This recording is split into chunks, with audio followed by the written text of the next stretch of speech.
Well, it's time for another quick fix for a film rescue show. Today we are talking about not iRobot.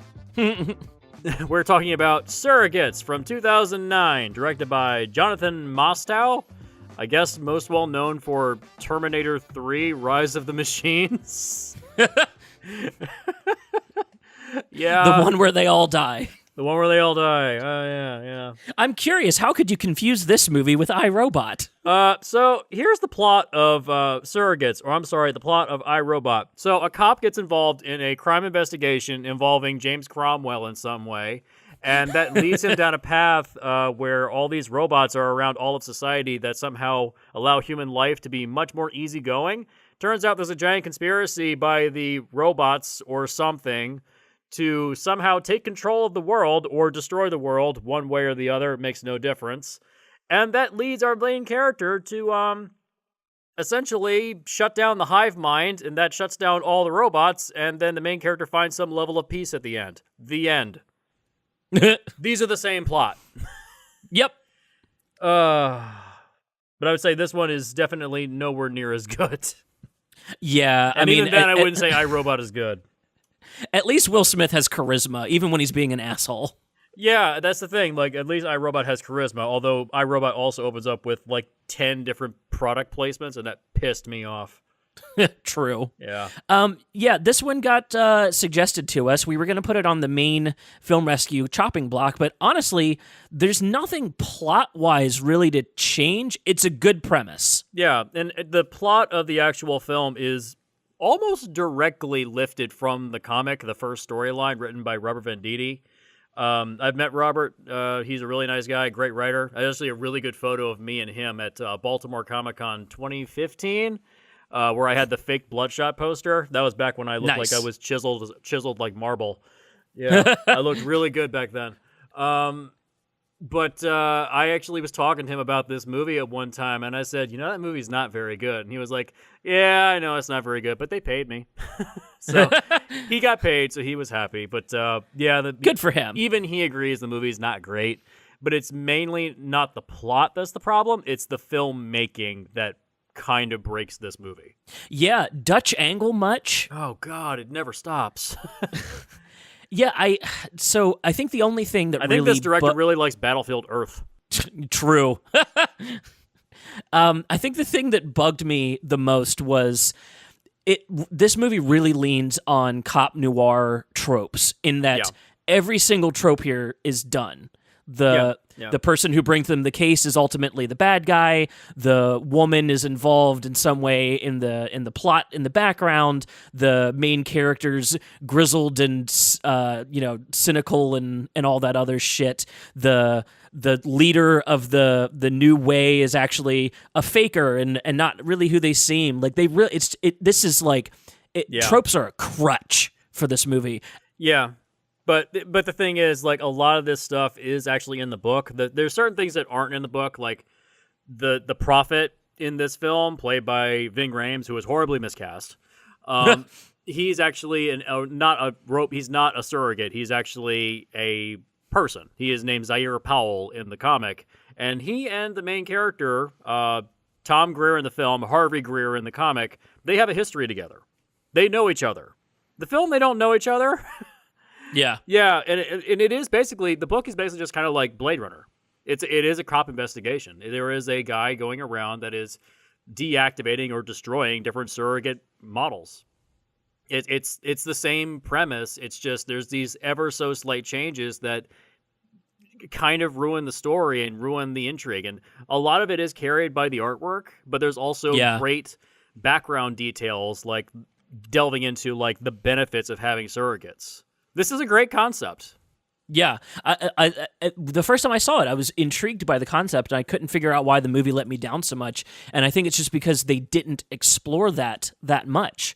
Like the idea of, they're basically all superheroes now. Everyone in the world is a superhero. Yeah, everyone has their own model, and there's even, in the comic, there's actually back matter that fits in between issues that details, like background details on the universe. Like, if you buy a surrogate version, you can have like tougher skin, or you can have a self-cleaning model so you don't have to clean the thing. Like, I mean, it costs more, but you can have these different versions, and it sort of is a lot like Do Androids Dream of Electric Sheep, the book that Blade Runner was based on.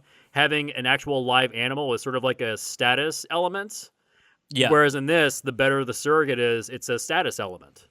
Right. Yeah, it fits in. It's just these great details in the comic that were basically put to the wayside for the film because, hey, 90-minute plot, we got to get it over with. Yeah, I think that's where the movie is the most interesting too. Like when after he loses his surrogate and goes into the store, he gets into a new surrogate and he says it's numb, and then the salesman goes, "Yeah, you have to pay more for other feelings." And I was like, well, shit, I want to know more about that. Are there a bunch of numb people out here? Like, is capitalism a huge issue? Wealth disparity and all that kind of stuff? The one lady that has a her loner surrogate body, and it's like, what if you didn't pay for the full version of the app? Like, I love that kind of stuff. That's really, really interesting. Yeah, there's these great details, and it's a shame all of it got kind of pushed to the side. And even like things like, well, what happens if a person is paralyzed? Right. Well, what about kids in schools? If the kids in schools had surrogates, school shootings dropped to 0. Right. Yeah, or things like that. Like there's these background details, like or hey, pandemic going on right now. It'd be great to have a surrogate so we don't have to deal with this shit.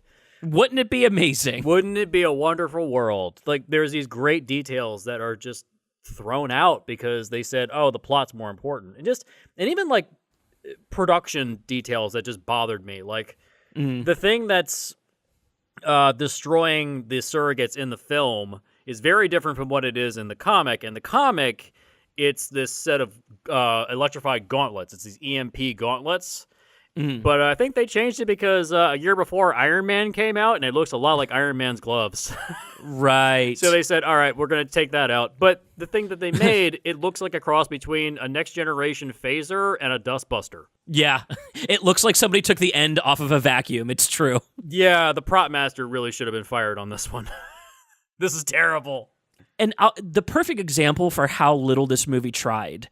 So this is a futuristic setting where everyone has lifelike humanoid androids, and they still use flip phones. Yeah. I mean, that's kind of a product of its time. But I mean, even like you go back to the books like Neuromancer, the William Gibson book Neuromancer, in that book, no one has a mobile phone. Nobody has a mobile phone. Everyone has hard lines, but they still have the ability of the Matrix to jack into a computer. Like, I'll let it slide. It's just it's funny to me that Minority Report came out 7 years before this movie and took just a so much better look at what super future would look like. Like that is the setting for that movie, and this movie's like, it's basically now, but everyone's an android, and it's lazy, and that's the laziness is what kills the movie, honestly. Yeah, and even this, like, the film itself is just kind of, it's kind of lazily shot. I actually said it feels a lot like an episode of Law and Order or CSI. Yeah. The director feels like a TV director, not really like a film director. He doesn't really have that kind of style to it. Even go back to, like, Terminator 3, it feels kind of like, Like, Terminator 3 is a made-for-TV movie if I've ever seen one go to theaters. Yeah, like anytime you see like the camera is at shoulder level and it's just kind of like you can see people's feet. That's always been the thing that I've pointed out. If the camera is at shoulder level and you see people's feet, it gives away the presence of a camera crew. Yeah. It's something I've noticed. It's something I learned back in film school that it gives away the presence of a camera. And you can get away with it in certain ways, but if you have a different kind of lens, but it seems like they didn't even put a lens on the camera. It just seems like what they shot is what they got. Yeah. It just feels very bland, kind of boring. The color temperature is kind of It's not like poorly. It's not like inept. It's just boring. Yeah. No creativity put into it at all. Yeah. Besides the Dutch angles, but that is not creativity if you ask me. Yeah. And I don't even know why Joseph Gordon-Levitt is in this movie. Because, quite frankly, he seems like he's kind of sleeping his way through this one. I mean, that's been true since, like, I think 2005. He puts up a role here and there, but in general, yeah, he's not the leading man he once was. Yeah, in the actual comic, the character of Harvey Greer, he doesn't look like Joseph Gordon-Levitt at all. He looks more like a Mark Ruffalo type, and actually he does have a surrogate that looks like him. And you pointed this out, that why would surrogates have people that look like them? That's something that is explored a lot in the book, in that people don't have surrogates that look like them. Yeah. But in the film, it doesn't really change. It doesn't really seem like that. It just seems like maybe one or two people have different kinds of surrogates, and that's about it. And they kind of brush over it. The film, the character in the book is very different from the film. He is cynical, but he's much more kind of like passive and sort of pathetic. He's fat, he's schlubby, he has a bad receding hairline, he has a really poorly groomed mustache. he doesn't seem like a hero type. Yeah. Yeah, that's kind of the point, is that he's been in that chair so long in his surrogate that he's let himself go. I have two fixes to present to the peanut gallery. The first one is the end of the movie. I want anyone listening, to think about this for a second. He just murdered a lot of people. Yep. Because if you follow the logic through, imagine you woke up for work today and you put on your pants and your shirt and you went to your job and you're an airline pilot with a surrogate and your plane crashes into a civilian area. That definitely happened. Yeah. For sure. It's like what would happen if you turned off all the electricity in the United States. Right. Like everyone in a hospital dies that's on life support. Yeah. And right now there's a pandemic going on. Oh, you have serious fucking problems. Yeah, exactly. Yeah. It's hard to really redeem yourself from that. Yeah, he's no longer a hero by the end of the story. And according to you, you said the end of this book is about just shutting off the surrogates. It's not about trying to kill people with a virus or whatever. Yeah, he's not trying to kill anybody. It's more about he just wants to shut down the surrogate program entirely.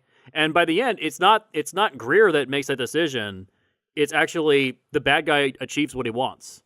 Yeah. It's just that Greer didn't get there in time. So yeah, the bad guy won. And Greer just kind of accepts it. And what a great nihilistic view for a story about people being just lazy fat bastards. I mean, I think that works for me. I'm okay with James Cromwell winning at the end of the story. Yeah, and the end of the book, it's like there's not even a dialogue between the two of them because he's an invalid in a wheelchair and he doesn't speak. The idea that he can't even talk to Greer, and Greer just kind of resigns himself to saying like, well, I guess that's the end of that. Like, he even says something like along the lines of, yep, well, I guess that's the end of that. Like, he doesn't even care. By the end of the story, he's so beaten down by the system and so cynical about everything, and even his wife, who just berates him for not using his surrogate. His wife is much more gruesome in the comic. And wouldn't Rosamund Pike be just the perfect person to play a gruesome wife? I mean, think of Gone Girl. I was just thinking Gone Girl. Yeah, and the other thing they changed from the comic that really set the tone, she killed herself at the end. Yeah, again, if you're going for nihilism, I'm okay with the dark ending. Yeah, last panel of the comic is that she couldn't live without the surrogate because she was so obsessed with it, kind of like a junkie that constantly needs its fix. Right. And she never wanted to leave her surrogate ever. So she just overdoses on Valium and just dies. Last panel is Harvey sitting next to her dead body on the bed, and he just kind of stares at the floor. That's the last panel. That's the end. What a dark way to go. Yeah, and there was plans, I believe, for a third comic that was going to deal with the aftermath, but I think Rob is just so caught up with other projects at the moment and other comics that he just didn't have time to do it. Plus, I don't think there's a lot of demand. Sure. For a third Surrogates book. It was released by Top Shelf, I think, was the original company. I think Image bought it up, but I don't know if there was any reprints coming anytime soon. Yeah, and I mean, it's unfortunate because, like we said, it's a good premise. Yeah, they're great books. There's only 2 volumes. There's the original story and the prequel. That's it. There's only 2 books. Yeah. My other fix, I think this is the one that visually would help the movie the most, is this is a golden opportunity to hire a bunch of character actors and weird-looking actors. Like the people that you know their face, but you may not know their name, but when they pop up in a movie, you're like, oh yeah, that guy from that other thing. Those kind of people should be the normal, everyday people. And then hire a bunch of good-looking people to be the surrogates. You could have so much fun with that. And if your like hot model actors can't do the acting, just cut to the people in their chair doing the acting instead. You know, like the shot in Iron Man where he's in the helmet. Anytime you get placed in the helmet, it's so that Tony Stark can act for us.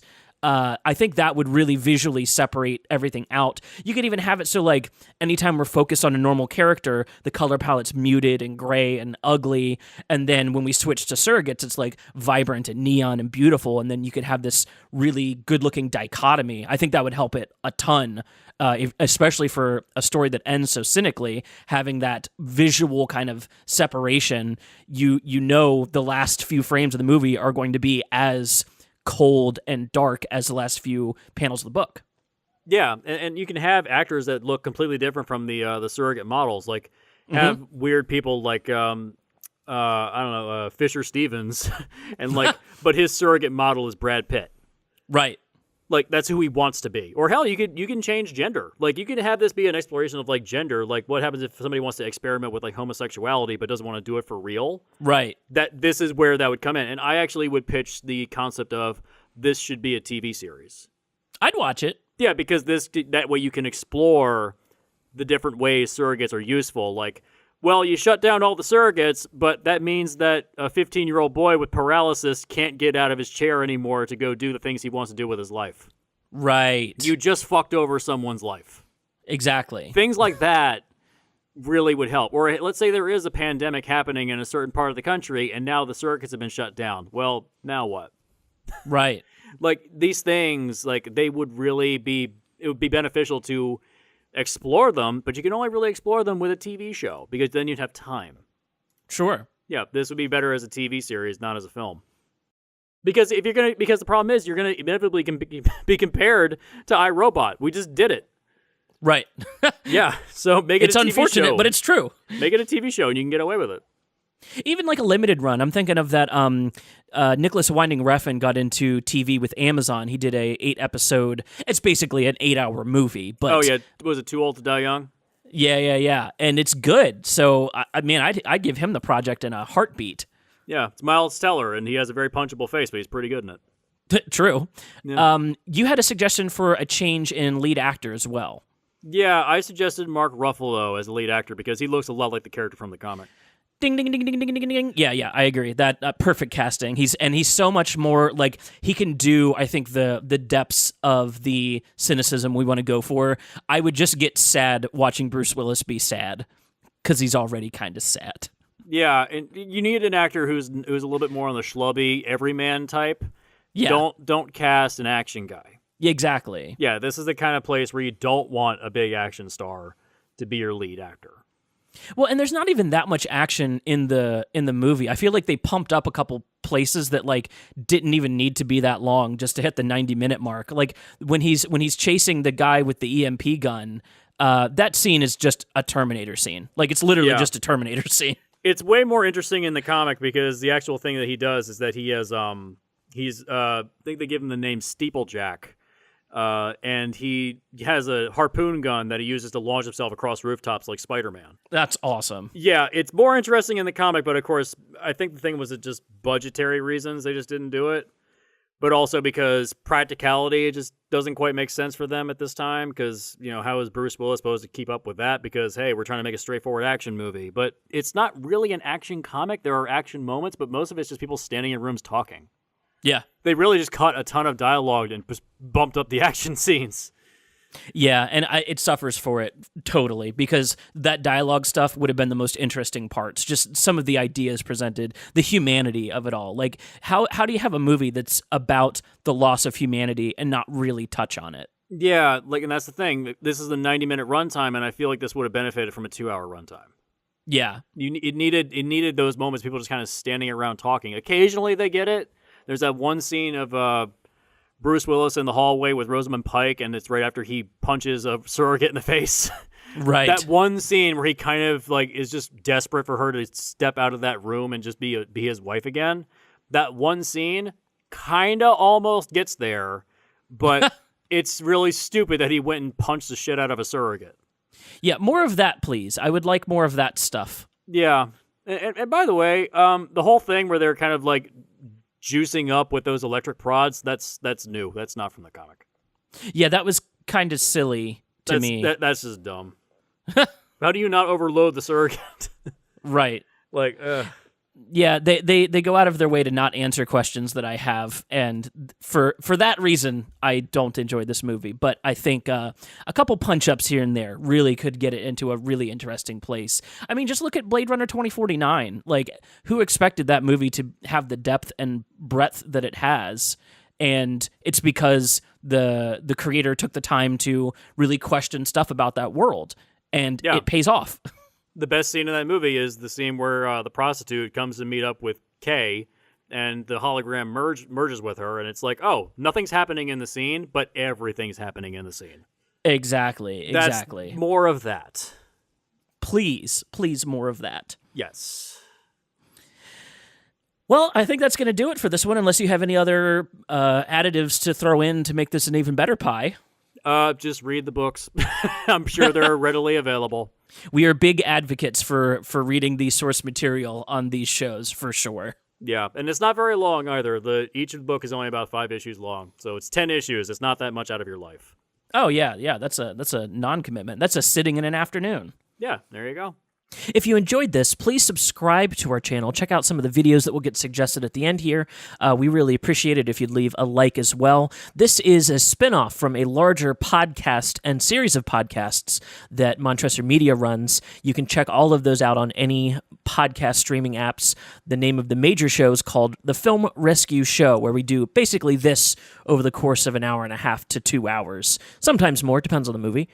You can also donate to our Patreon, patreon.com/MontressorMedia. For $1, you can get access to all of our podcasts, early access to episodes of this nature, as well as the podcast short films and everything else that we have in the works. We are a growing team, and every dollar helps us.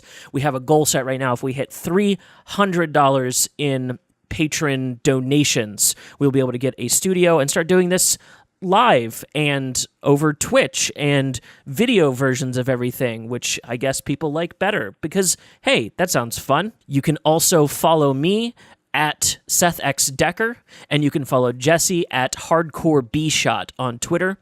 You can also follow at Film Rescue Show if you'd like to be a part of the main podcast, or if you have a quick pitch, you can send it there or to our email, filmrescueshow@gmail.com. I think that's going to do it for us. Thank you for checking out this episode of Film Rescue Quick Fixes. You're probably getting prompted to look at some of the other episodes somewhere on the screen right now. Go ahead and click on one of those if you're having a good time. Leave a comment, like, subscribe, do all the YouTube-y things that people ask. It would help us a lot. I appreciate it. I've been Seth. I've been Jesse. And thanks for listening.